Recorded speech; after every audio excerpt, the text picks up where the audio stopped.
Señor Dios que estás en los cielos, te adoramos, te bendecimos. Te damos toda gloria y toda honra a ti que eres merecedor. Queremos en este momento honrar tu nombre y dedicar este espacio de enseñanza de la palabra para la gloria de tu nombre, Dios. Que todo lo que hagamos de palabra o de hecho en estos espacios que hemos destinado para pregonar las verdades del reino, Dios, sea para tu gloria y para tu honra. Queremos bendecirte, Dios, queremos honrarte y declarar, Señor, tu señorío sobre cada una de nuestras vidas, sobre cada una de las vidas de las personas que se conectan para escuchar esta enseñanza. Que tú fluyas, Señor, en cada uno de los hogares, trayendo bendición, trayendo, Dios, restauración, salvación, sanidad, Dios. Que en el nombre de Jesús, tu Espíritu Santo, esté haciendo efectiva la palabra que será dictada en este momento para que llegue a los corazones, Dios, y que ella efectúe el trabajo espiritual para el cual fue enviada. En el nombre de Jesús, Señor, te damos gracias por esta oportunidad tan especial, Dios, de poder hablar de tu palabra, de poder bendecir tu nombre con este espacio.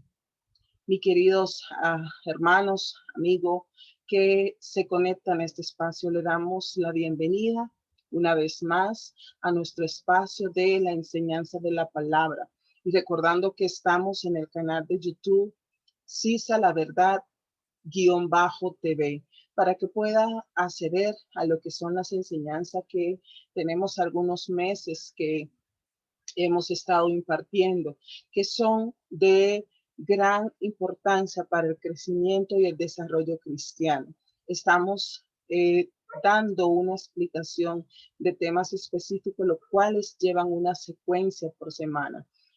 Para el día de hoy, como todos los viernes, estamos hablando acerca del libro a los Efesios y tenemos especialmente lo que es el capítulo para el día de hoy, el capítulo número 3 a los Efesios. Entonces, vamos a estar ministrando en este día, en este momento, acerca de esta palabra a los Efesios en el capítulo 3. Y la enseñanza del día de hoy tiene que ver con revelando el misterio de Dios. Recordemos que esta carta la escribió el apóstol Pablo para la iglesia que estaba en Éfesos. Entonces, que esta es la reina de las epístolas que viene hablando un mensaje importante. Primeramente, que pudieran entender la revelación y lo que es el trabajo del Dios Padre, Dios Hijo y Dios Espíritu Santo en la vida del creyente. En la semana pasada estuvimos ministrando acerca de otras verdades importantes, cuál es la posición del cristiano y qué fue lo que Cristo vino a hacer con la iglesia. Y recordemos que todo el mensaje transversal de esta epístola es la revelación de Cristo como el que une toda la iglesia, nuestra identidad en Cristo y Cristo al cual se sujetan todas las cosas. Para el día de hoy tenemos revelando el misterio de Dios y estaremos, como le dije anteriormente, en el capítulo 3 de Efesios. Vamos a estar leyendo, para que habite Cristo, dice una parte, para que habite Cristo por la fe en vuestros corazones, a fin de que arraigados y cimentados en amor, seáis plenamente capaces de comprender con todos los santos cuál es la anchura, la longitud, la profundidad y la altura, y de conocer el amor de Cristo que excede a todo conocimiento, para que seáis llenos de la gloria de la plenitud de Dios. Podemos ver la revelación del misterio de Dios y el lugar del hombre o el lugar de las personas, el lugar de su pueblo escogido en esta revelación.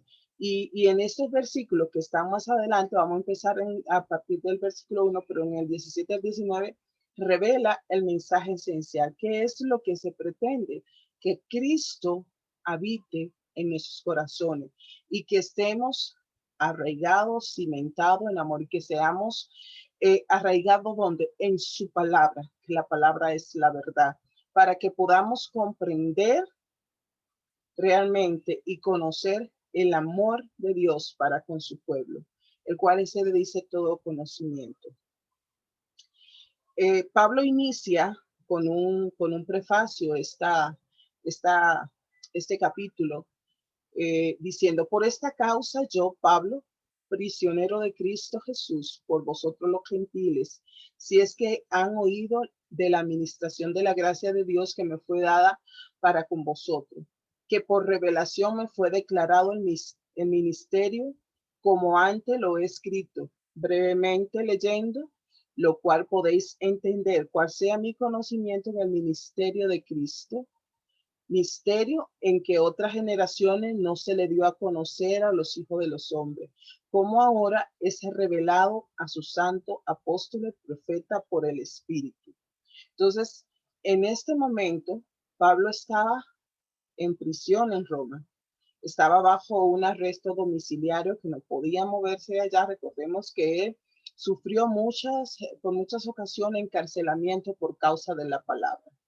Y en esta ocasión está haciendo mención de ese estado en el que se encontraba y empieza a expresar ese conocimiento que le ha sido dado y que él lo está eh, tratando de ministrarlo a la iglesia, a sus oyentes, que hoy lo está ministrando a cada uno de los que escucha esta palabra, que dice que este misterio de Cristo no había sido revelado en generaciones anteriores, no se había conocido, y que él ahora lo estaba revelando. Entonces, cuando Pablo inicia este capítulo, él dice, yo, Pablo, prisionero de quién, de Cristo. Recordemos que su prisión no era porque él estaba delinquiendo, estaba haciendo algunas cosas que fueran en contra de la ley, violentando la ley de su nación, sino que él estaba diciendo que estaba preso, estaba bajo prisión por predicar el evangelio. Él sabía que Jesús era el Señor de su vida, por eso decía preso, prisionero de Cristo Jesús. No que era por decisión del gobierno romano. Entonces él era un prisionero, pero él había tomado esta persecución y estas situaciones que se le venían como parte de ese sufrimiento por predicar la palabra de Dios. Entonces, en ese momento no tenía la libertad de andar por las casas, por las iglesias, supervisando el crecimiento de los nuevos creyentes o de las nuevas iglesias que se habían fundado. Entonces, por eso dice, por tal razón, él empieza a escribir desde esta situación de arresto para continuar en lo que es la enseñanza, el adoctrinamiento, para enriquecer lo que es la fe de estos cristianos. Dice, yo prisionero de Jesús por causa de ustedes, por vosotros los gentiles. La razón por la cual él estaba bajo arresto era porque estaba esperando un juicio debido a todo ese esfuerzo misionero que él estaba haciendo hacia los gentiles. ¿Quién eran los gentiles?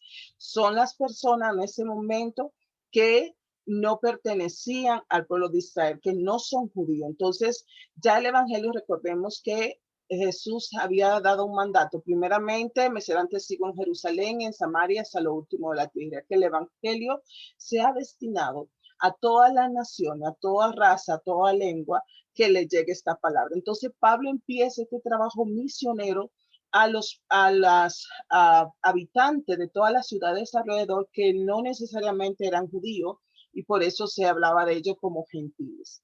Dice, han escuchado, han oído de la administración de la gracia de Dios que me fue dada para con vosotros, que fue dada para ustedes. Esto sugiere que Pablo sabía que su llamado particular era para este pueblo, para los cristianos gentiles que no pertenecían a los cristianos que no pertenecían al pueblo de Israel, sino que eran de otra nación.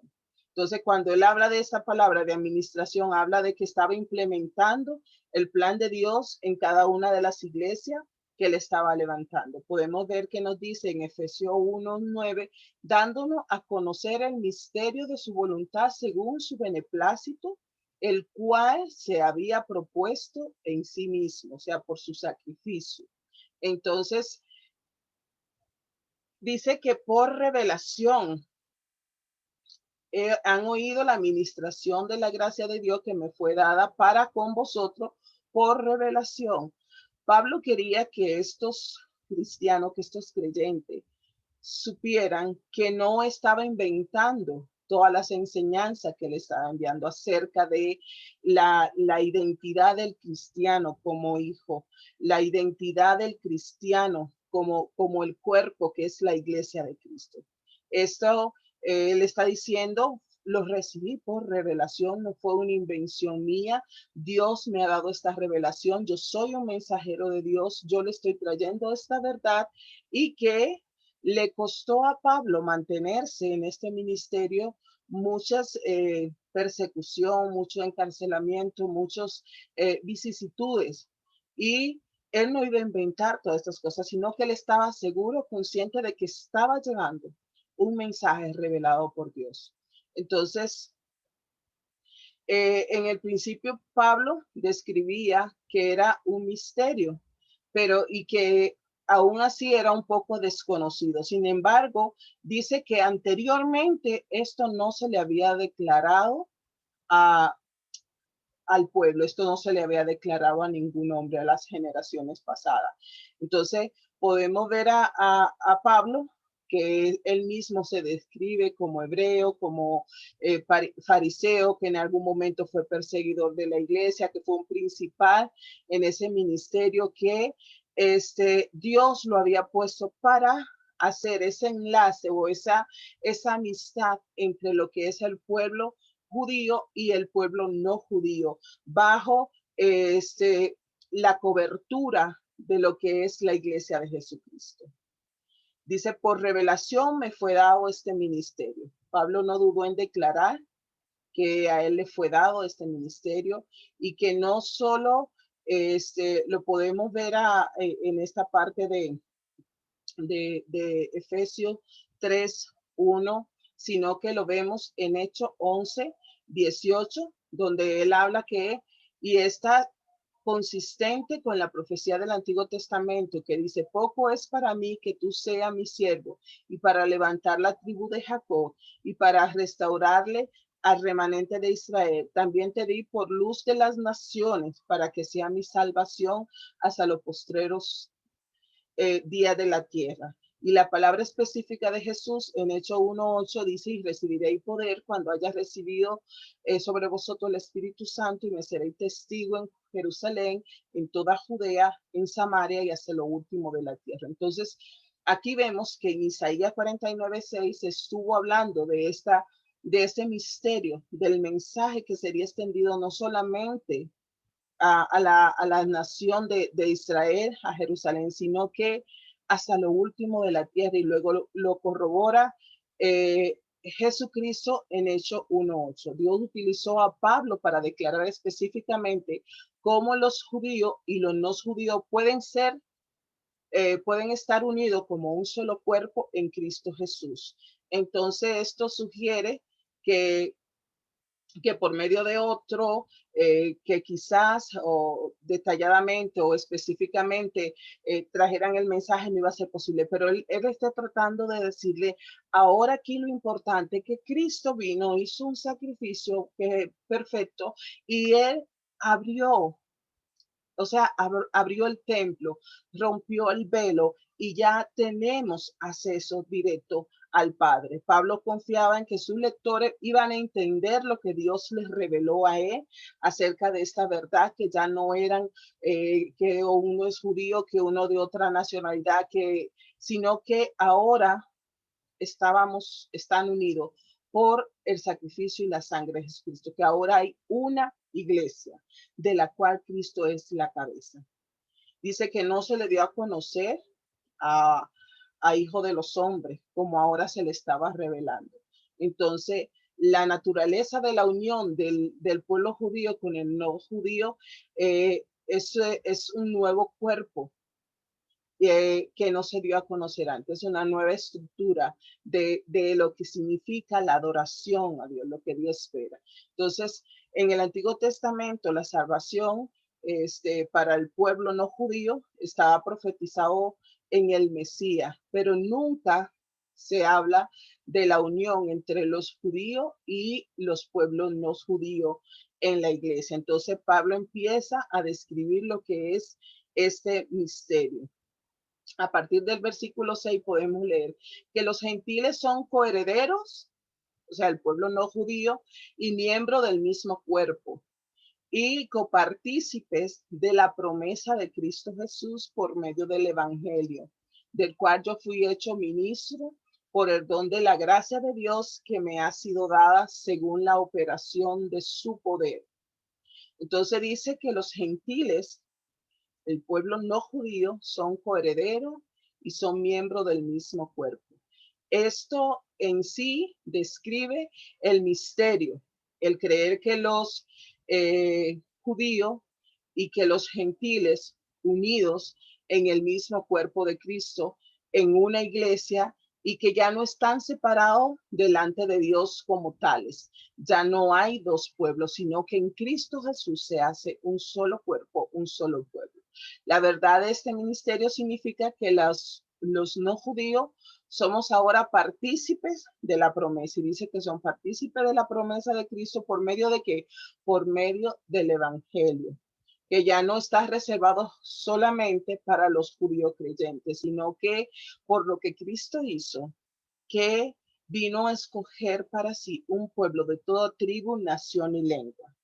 Esto se da solamente por medio del evangelio.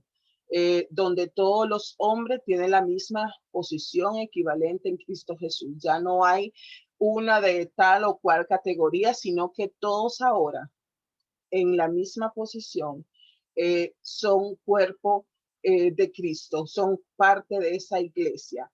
Este es el mismo evangelio que Pablo predicó y dice que él era un escogido y que era un simple siervo y que le fue dado como un don de gracia, que era el poder de Dios que estaba obrando en él y que le estaba dando esta encomienda de declarar este mensaje que anteriormente estuvo oculto y ahora se revela para el pueblo no judío.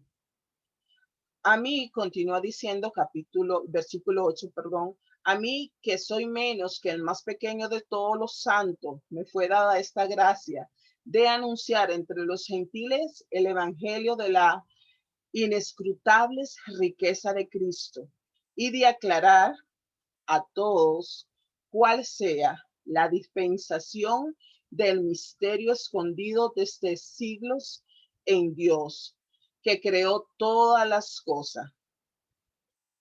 Pablo empieza aquí hablando acerca estaba maravillado de la gracia que le fue dada, porque él decía, yo que soy uno de los más pequeños entre los santos, o sea, aunque él tenía un cierto nivel intelectual, estaba sumamente preparado, pero él dijo en algún momento que todo eso lo tenía por basura para seguir a Jesucristo. Y ahora dice, a mí que soy menos que el más pequeño de los santos.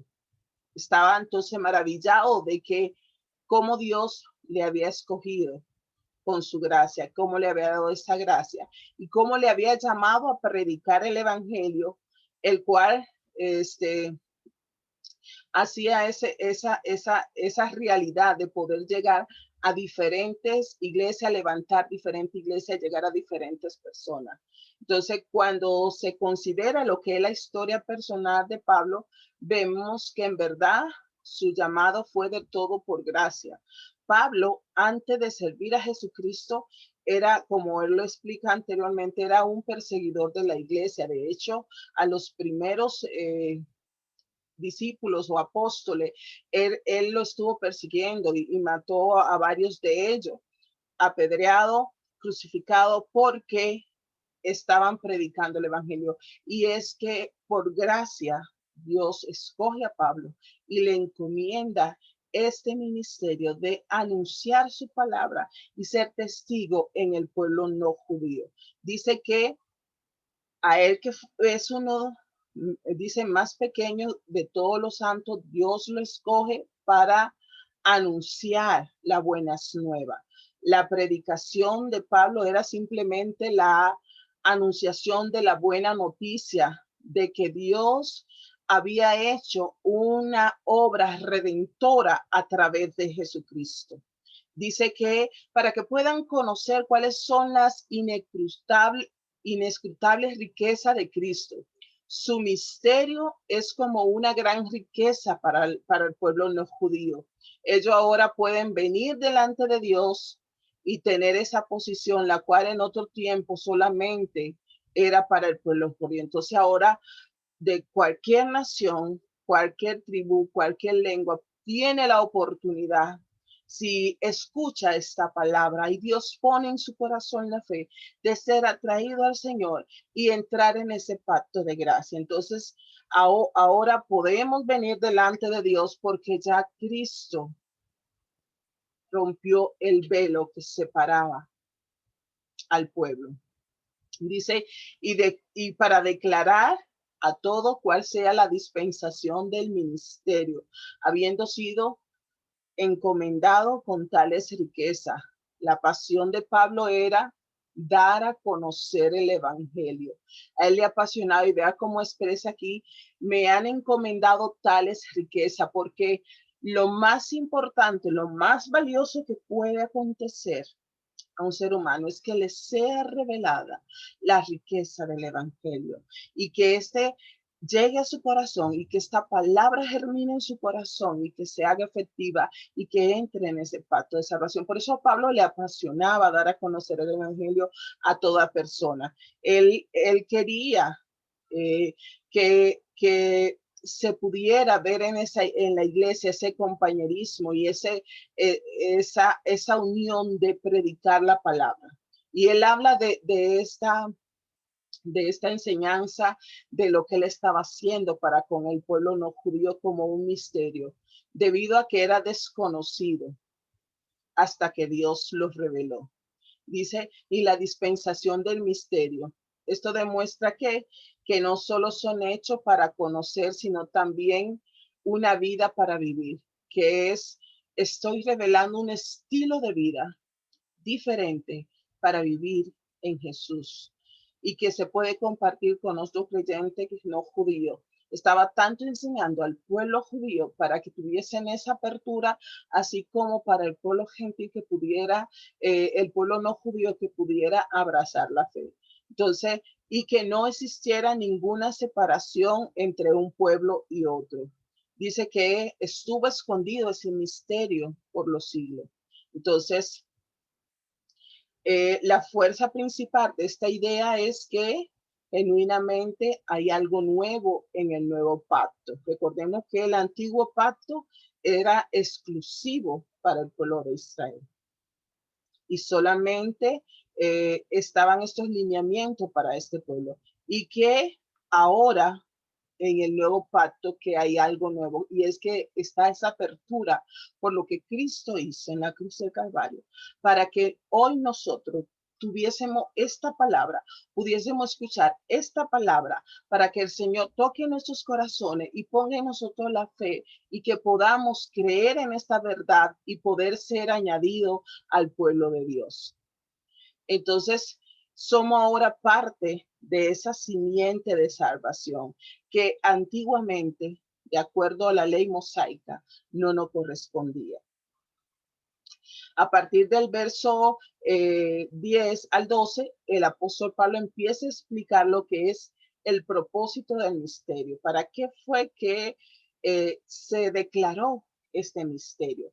Para que la multiforme sabiduría de Dios sea ahora dada a conocer por medio de la iglesia a los principados y potestades en los lugares celestiales, conforme al propósito eterno que hizo en Cristo Jesús, nuestro Señor, en quien tenemos seguridad y acceso con confianza por medio de la fe en Él.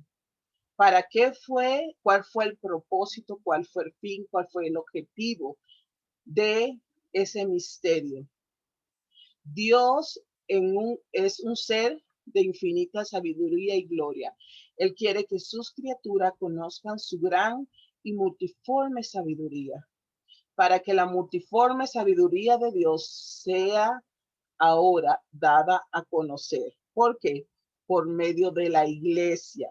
Un propósito en su gran plan, en todas las edades, es revelar esta sabiduría.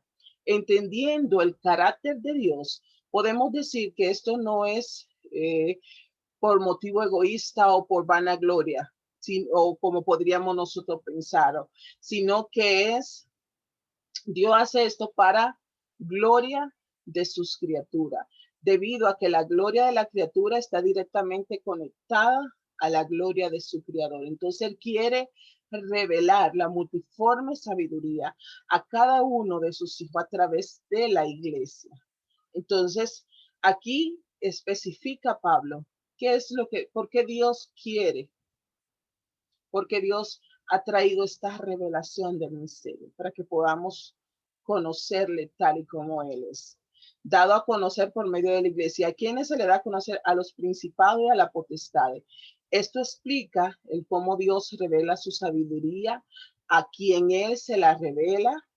Él la revela por su obra en la iglesia o Él la revela a los seres angelicales. Cuando habla de principados y potestades, está hablando de seres angelicales, ya sean los seres angelicales que están en el cielo con Dios, o ya sean principados y potestades que están con el enemigo, que son del reino de las tinieblas.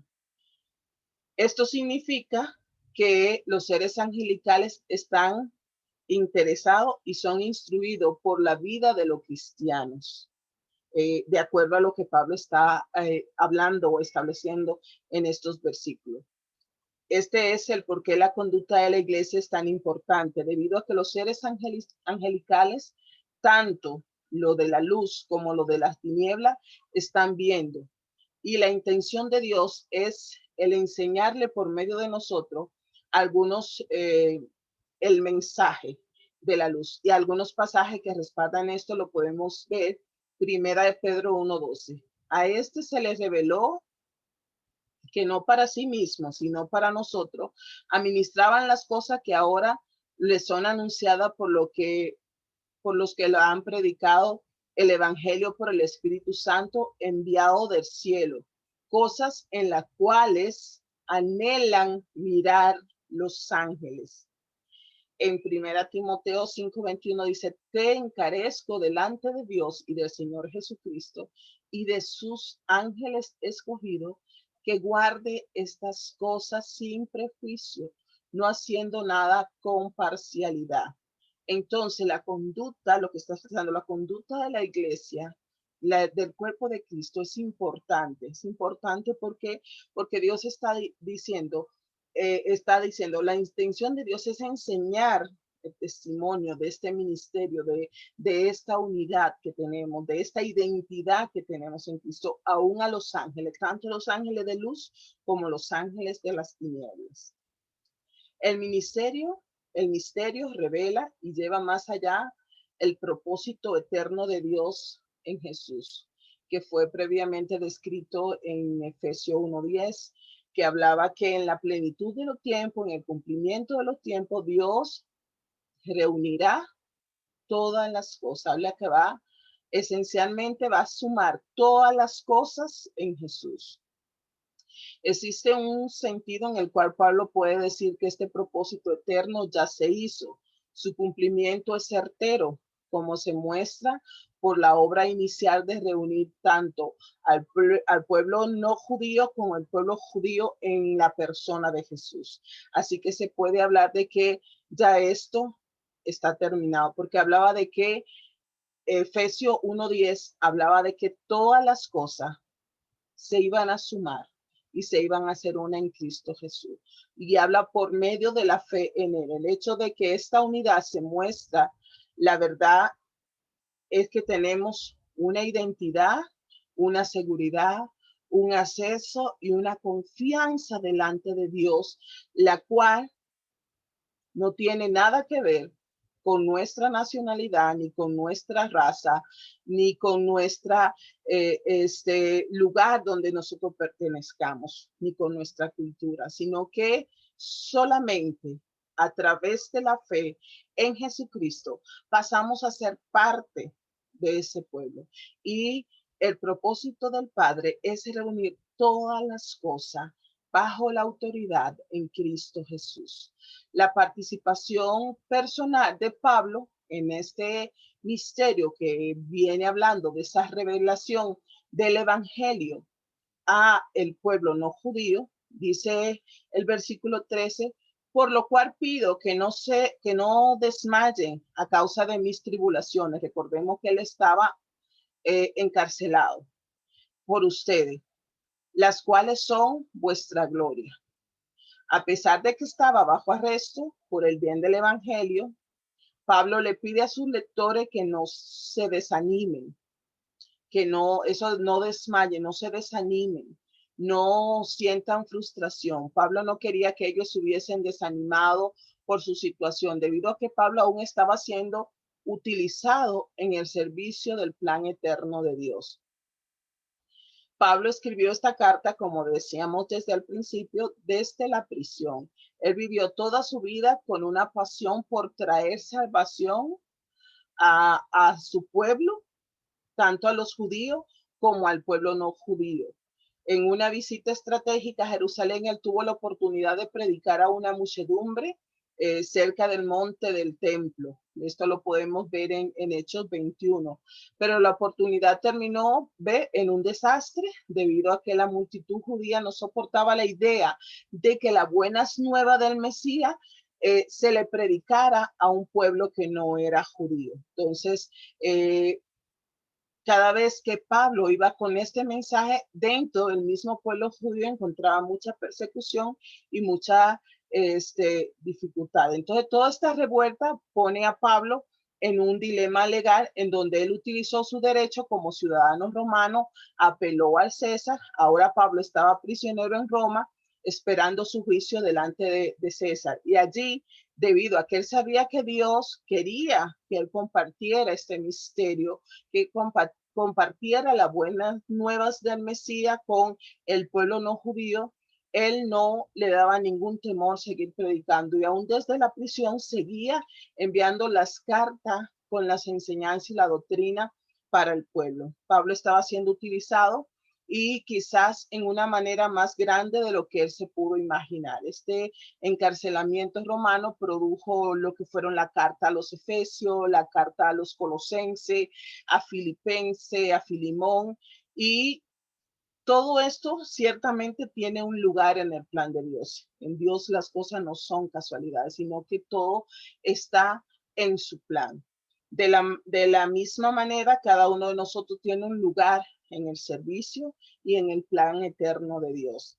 El conocer esto y el buscarla es una buena razón para que no desmayemos en medio de situaciones adversas, que podamos entender que a los que aman a Dios, todas las cosas le ayudan a bien, y que Dios tiene un plan perfecto para cada una de nuestras vidas, y que las cosas no pasan por casualidad, sino que Dios, aún las cosas que para nosotros humanamente parecen adversas, parecen contrarias, dice que Dios la encamina bien para cumplir su propósito eterno en nuestras vidas. Luego Pablo empieza a hacer como a dar su posición en una oración. Él ora a luz del misterio. Él empieza en el versículo 14 explicando: por esta causa yo doblo mi rodilla ante el Padre de nuestro Señor Jesucristo, de quien toma nombre toda familia en los cielos y en la tierra. ¿Por cuál causa? Porque está diciendo el que viene orando, por lo que decía anteriormente, para que no desmayen a causa de mis tribulaciones por vosotros, por las cuales son vuestra gloria. Por todo lo que él viene hablando de que ha sido revelado este misterio para los gentiles, y sin importar en la situación en que él se encontraba, él estaba orando para que ellos no desmayar. El fundamento de la oración de Pablo era su conocimiento del propósito de Dios, que él, aunque estaba en una situación muy atribulada, que estaba encarcelado, él sabía que estaba caminando en el propósito de Dios. Eso significa que él oró con confianza de acuerdo a la voluntad de Dios. Entonces, no podemos nosotros, por ejemplo, orar efectivamente si no tenemos un trasfondo o tener la claridad de que estamos caminando bajo el propósito y la voluntad de Dios. Dice, yo doblo mi rodilla con las rodillas dobladas. O sea, no está diciendo estoy en una esquina, no, estaba en una postura de reverencia, esta posición de máxima humildad, encontrarse con postura de oración de la cultura que era de otra forma, o parado, o alzando mano, o inclinado de esta forma, sino que él está expresando esa posición de máxima humildad delante de Dios. Yo doblo mis rodillas por esta causa. ¿Para qué? Para que ustedes no desmayen, para que puedan entender esta verdad, este misterio que les estuvo oculto anteriormente y que ahora le está siendo revelado. Pablo dirigió su oración al Padre, a quien él lo presenta como quien planeó junto con la Trinidad este plan, quien hizo todas las estrategias para que este mensaje llegara al pueblo no judío. La oración usualmente está dirigida al Padre por medio del Hijo y por el poder del Espíritu Santo. Y dice que en toda familia de Dios es llamada por su nombre. Aquí Pablo empieza, recordemos que cuando él inicia este libro de Efesios, empieza a hablar la obra de la Trinidad en el creyente y habla de la obra del Padre, la obra del Hijo y la obra del Espíritu Santo. Y vuelve y menciona nuevamente, por esta causa doblo mis rodillas ante el Padre, Jesucristo y ante el Espíritu Santo. Entonces, habla de la esencia de la unidad en el cuerpo de Cristo. Está tratando de llevar esa revelación, que así como se mantiene esa unidad de la Trinidad, de la familia de Dios, así Él espera que su iglesia esté en un solo cuerpo, que sea una. Entonces habla del pueblo judío y el no judío, que es el mismo Dios de ambos pueblos. Y Pablo ora nuevamente por los efesios a partir del verso 13, dice, para que le dé conforme a la riqueza de su gloria. Pablo pidió que todo esto tuviera lugar mientras ellos eran arraigados y cimentados en amor. El significado, al parecer, de esto era que ellos debían arraigarse en el amor los unos por los otros, porque estaban claro en el amor hacia Dios y conocían del amor de Dios, pero entre ellos se estaban dando ciertas dificultades en lo que es la coinonía, en la que es la fraternidad, para que os dé conforme a la riqueza de su gloria, ser fortalecido por el poder en el hombre interior por su espíritu, para que habite Cristo por la fe en vuestros corazones, a fin de que, arraigados y cimentados en amor, sea plenamente capaces de comprender con todos los santos cuál sea la anchura, la longitud, la profundidad y la altura, y de conocer el amor de Cristo que excede a todo conocimiento, para que seáis lleno de toda la plenitud de Dios. Pablo pidió que sean fortalecidos con el poder y que la fuerza fuera conforme a las riquezas de la gloria. Está hablando de una medida generosa. Él también oró que la fuerza viniera por el Espíritu Santo y que ésta fuera puesta en el ser interior de cada uno.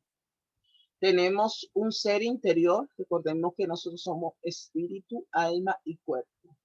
y el cual es tan real como nuestro cuerpo físico. Nuestro ser interior es tan real como nuestro cuerpo físico. Y todo entendemos la importancia de la fuerza para nuestro cuerpo físico. Así de importante debe ser la fuerza para nuestro ser interior. Entonces, por eso Pablo ora, no solamente está una oración incierta, sino para que sean fortalecidos en ese ser interior. Pablo pidió que Jesús viviera en cada uno de estos creyentes, aun cuando Jesús prometió en Juan 14, 23, el que me ama, mi palabra guarda y mi Padre le amará y vendremos a él y haremos morada en él. Fue lo que Jesús prometió. Pero ahora Pablo está haciendo una oración para que habite Cristo por la fe en vuestros corazones. ¿Para qué? Para que sea fortalecido en su ser interior. Pablo pidió que ellos fuesen capaces de poder entenderse los unos a los otros, de estar en la comunión, en cualquier dimensión del amor de Jesús. Pablo quería que este pueblo supiera por experiencia y no solamente por palabra, lo que era vivir en armonía como un solo cuerpo bajo la dirección de Jesucristo. Esto significa que el amor de Jesús tiene dimensiones y que puede ser medido. Para Pablo el amor era real, era sustancial, era un hecho medible.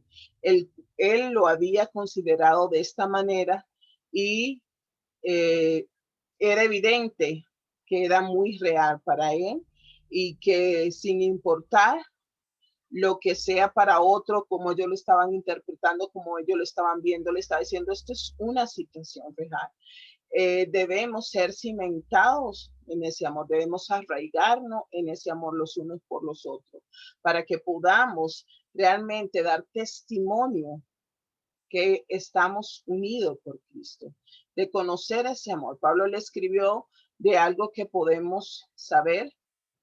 Esto no estaba haciendo especulaciones, no estaba hablando por emociones o por un sentimiento. Era algo que él había conocido, que Dios se lo había revelado y estaba llevando esta revelación a la iglesia para que sean llenos de la plenitud de Dios. Entonces, si nosotros no podemos tener comunión con nuestros hermanos, no podemos decir que estamos llenos de Dios.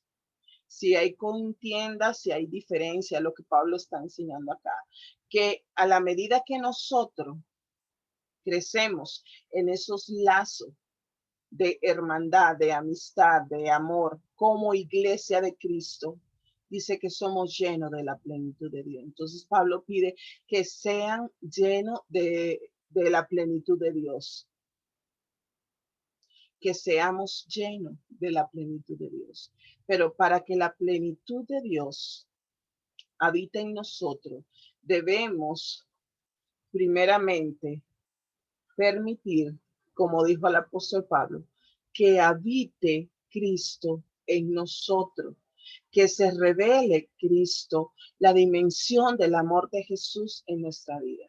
Pablo quería que los cristianos experimentaran la vida en Cristo Jesús, la plenitud de Dios.